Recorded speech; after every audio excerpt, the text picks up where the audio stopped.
우리가 전한 것을 누가 믿었느냐? 여호와의 팔이 누구에게 나타났느냐? 그는 주 앞에서 자라나기를 연한 순 같고 마른 땅에서 나온 뿌리 같아서 고운 모양도 없고 풍채도 없은즉 우리가 보기에 흠모할 만한 아름다운 것이 없도다. 그는 멸시를 받아 사람들에게 버림을 받았으며 간고를 많이 겪었으며 질고를 아는 자라. 마치 사람들이 그에게서 얼굴을 가리는 것 같이 멸시를 당하였고 우리도 그를 귀히 여기지 아니하였도다. 그는 실로 우리의 질고를 지고 우리의 슬픔을 당하였거늘 우리는 생각하기를 그는 징벌을 받아 하나님께 맞으며 고난을 당한다 하였노라. 그가 찔림은 우리의 허물 때문이요 그가 상함은 우리의 죄악 때문이라. 그가 징계를 받음으로 우리는 평화를 누리고 그가 채찍에 맞음으로 우리는 마음을 받았도다. 우리는 다 양 같아서 그릇 행하여 각기 제 길로 갔거늘 여호와께서는 우리 모두의 죄악을 그에게 담당시키셨도다. 그가 곤욕을 당하여 괴로울 때에도 그의 입을 열지 아니하였으며 마치 도수장에 끌려가는 어린 양각 떨깎는 자 앞에서 잠잠하는 양같이 그의 입을 열지 아니하였도다. 그는 곤욕과 신문을 당하고 끌려갔으나 그 세대 중에 누가 생각하기를 그가 살아있는 자들의 땅에서 끊어짐은 마땅히 형벌을 받을 내 백성의 허물 때문이라 하였으리요. 그는 강포를 행하지 아니하였고 그의 입에 거짓이 없었으나 그의 무덤이 악인들과 함께 있었으며 그가 죽은 후에 부자와 함께 있었도다. 여호와께서 그에게 상함을 받게 하시기를 원하사 질고를 당하게 하셨은즉 그의 영혼을 속건 제물로 드리기에 이르면 그가 씨를 보게 되며 그의 날은 길 것이요 또 그의 손으로 여호와께서 기뻐하시는 뜻을 성취하리로다. 그가 자기 영혼에 수고한 것을 보고 만족하게 여길 것이라. 나의 의로운 종이 자기 자식으로 많은 사람을 의롭게 하며 또 그들의 죄악을 친히 담당하리로다. 그러므로 내가 그에게 존귀한 자와 함께 몫을 받게 하며 강한 자와 함께 탈취한 것을 나누게 하리니 이는 그가 자기 영혼을 버려 사망에 이르게 하며 범죄자 중 하나로 헤아림을 받았음이라. 그러나 그가 많은 사람의 죄를 담당하며 범죄자를 위하여 기도하였느니라. 아멘. 오늘 1절부터 마지막 12절까지는 여호와의 종에 대해서 그리고 철저히 대속적 사역을 행하신 그 고난에 대해서 기록되어 있습니다. 많은 사람들을 위해서 멸시와 천대를 받으시고 구속하신 메시아에 대해서 오늘 선지자는 놀이하고 있습니다. 메시아의 화려한 왕의 모습으로 등장하는 것은 아니었습니다. 하나님의 구원 경륜, 그 구원 경륜을 통해서 메시아의 고난과 그 죽음은 개인의 고난으로 끝나지 않고 많은 열매를 맺는 것을 볼 수 있는 것입니다. 그 열매는 죄인의 속죄이며 또 사망에서의 생명을 얻는 것이었습니다. 그리고 하나님과 원수되었던 곳, 원수되었던 그 모든 사람들이 예수 그리스도를 메시아를 믿음으로 하나님과 화평을 누리게 되는 것입니다. 메시아를 표현한 단어들이 참 많이 있죠. 연한 순과 같다, 그리고 마른 땅에 나온 뿌리 같다 라고 얘기하면서도 고운 모양이 없으며 그 풍채도 없고 흠모할 만한 아름다운 모양도 없다 라고 표현되고 있습니다. 특히 3절에서는 멸시를 받아 라는 말을 하고 있는데 원래 이것은 문자적으로 해석한다면 무가치하게 여겨져 무시한다는 것으로 의미할 수 있습니다. 버림받았다 하는 말과 귀한 것으로 여기지 않고 무가치하게 여긴 사람들의 무시함을 받아 외면하였던 그런 것을 예언하게 되는 거죠. 복음서에는 이와 같은 일들이 기록되어 있습니다. 거라사 지역에서 있었던 광인들의 모습을 보면 우린 참으로 놀랍죠. 구약시대의 메시아의 모습은 귀신이 쫓겨나가고 병고침을 받는 그런 놀라운 일들인데, 거라사 광인의 이 귀신 들림이 쫓겨나가는 이 놀라운 사건은 예수님이 메시아인 것을 분명히 드러내는 사건이었습니다. 그러나 이 거라사 지역에 있었던 그 귀신이 나가면서 수천 마리에 되는 그 돼지떼가 비탈길을 내리다라 절벽에서 떨어져 죽는 것을 보고 마을 사람들이 오게 되죠. 그리고 그 마을 사람들은 그 귀신 들렸던 자가 예수님 앞에 온전한 모습으로 앉아 있는 것을 보고 예수님께 한 가지를 청하게 됩니다. 자기의 손실된 재산을 복구해 달라는 얘기가 아니라 이곳을 떠나 주십시오 라고 얘기하는 거죠. 사람들은 예수님에 대해서 그가 메시아인 줄 분명히 알았을 터인데 자기의 물질적인 손해만을 생각하여 예수님을 외면하였던 것입니다. 또 한 가지는 이제 예수님께서 보여주신 오병이어 기적입니다. 많은 사람들이 오병이어의 기적을 보고 참 배가 많이 불렀습니다. 배고팠던 그들에게 이제 놀라운 하나님의 역사하심을 보고 깜짝 놀랄 뿐 아니라 이제는 예수님을 모시고 그들의 왕으로 삼으려고 했었습니다.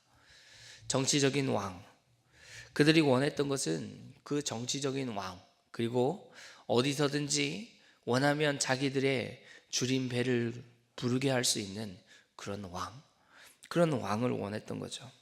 하지만 예수님은 더 이상 그들과 함께 다니지 않으셨습니다.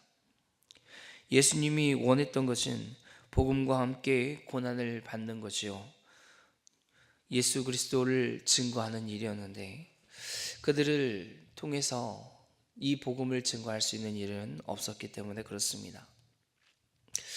또 예수님이 십자가에 달려 죽으시던 그날 밤에도 예수님은 제자들로부터 믿었던 그 제자들이 모두 예수님을 버리고 떠난 것을 보고 그 일을 겪음으로 인하여 오늘 기록되어 있는 이사야 선지자의 이 예언이 성취된 것을 우리는 볼 수 있습니다. 오늘 말씀에는 메시아가 강고를 겪고 또 질고를 아신다라고 기록되어 있죠.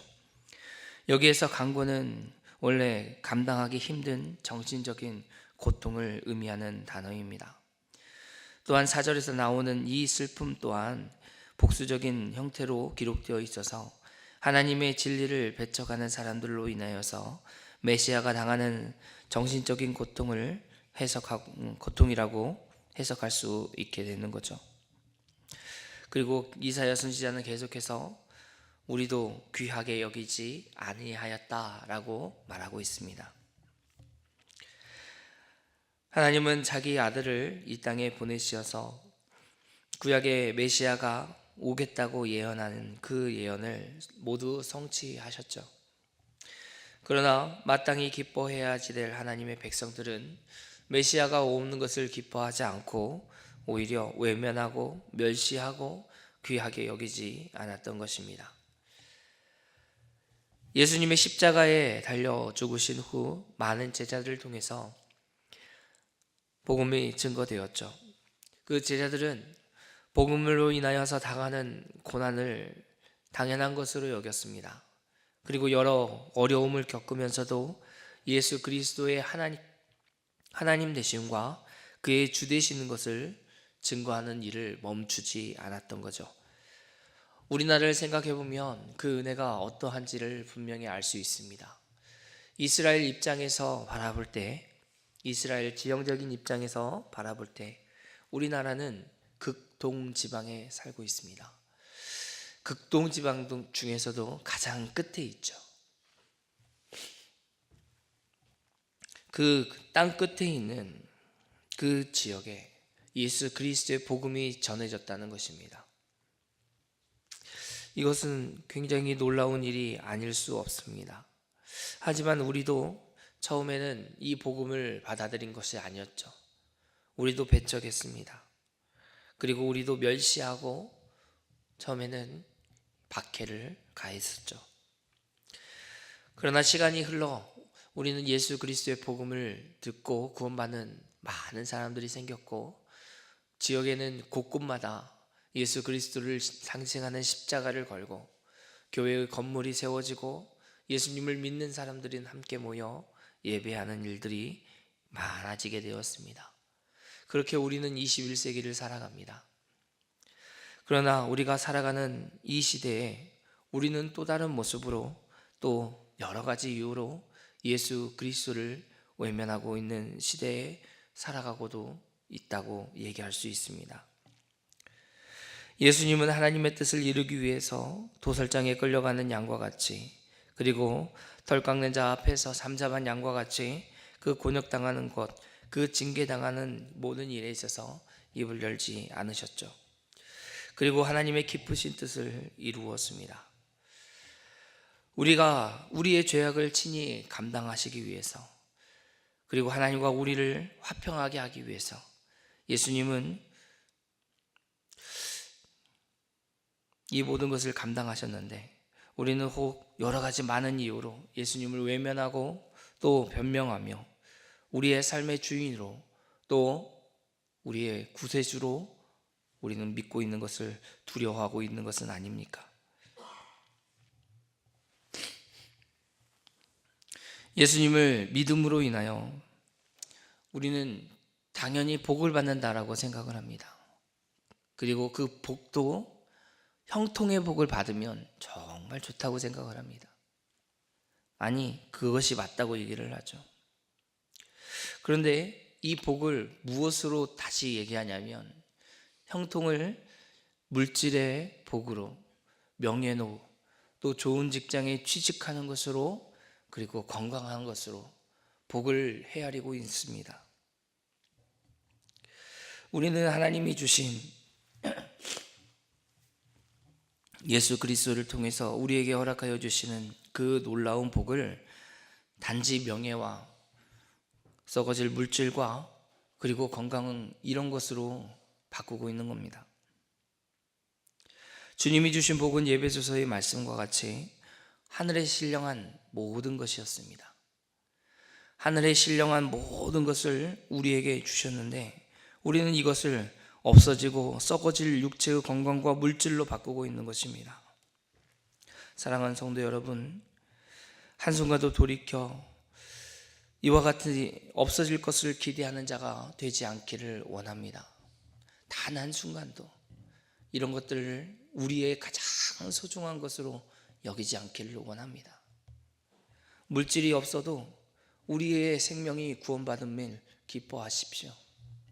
우리가 영원한 하나님 백성 되어서 이 땅에서 건강하지 않아도 주님의 그 나라가 우리에게 보장되어 있고, 이 땅에서 누군가에게 인정받지 않아도, 누군가가 인정하지 않아도 우리 주 예수 그리스도께서 우리를 알아주신다는 것으로 기뻐하십시오. 이것이 그 무엇보다도 더 소중한 것은 아니겠습니까? 우리에게 많은 물질이 주어지고 또 다른 사람에게 환대를 받아 인기가 높아진다고 하여서, 또 그 누구도 건강하여서 그들을 부러워할 필요가 없는 것입니다. 오히려 이럴 때 우리가 더 깨어있기를 원합니다. 하나님의 말씀 앞에 다른 것에 우리의 시선을 돌리지 않기를 원합니다. 물질 만능주의, 외모 지상주의, 성적 우선, 그리고 어떤 계급적으로 나누고 있는 이런 시대에 다른 것에 우리의 눈을 돌리지 않기를 원합니다. 오히려 더 말씀 앞에 서기를 원합니다. 우리의 가치관과 우리의 생활의 방식과 모든 삶의 현장에서 우리가 자랑하고 나타내고 있는 것이 누구인지 또 무엇인지 다시 한번 점검해 보며, 하나님 앞에 그러지 못하다면, 또 우리가 그렇게 살지 못하고 있다면 그리스도를 나타내며 그리스도를 자랑하지 못하고 있다면 하나님 앞에 간절히 원하고 기도하는 자리가 되기를 원합니다. 주님 우리에게 은혜 더해 주셔서 십자가만 복음만을 자랑하는 자 되게 해달라고 기도하는 저와 여러분이 되기를 바랍니다. 우리에게 주신 모든 것은 주님의 영광을 위해서 사용할 수 있도록 우리에게 주신 것이므로 우리에게 물질을 주신다면, 우리에게 어떤 명예를 주신다면, 우리에게 건강을 주신다면 이것으로 주님의 몸된 교회를 섬기는, 그리고 예수 그리스도의 복음을 위해 수고하는 저와 여러분이 되기를 주님의 이름으로 축원합니다.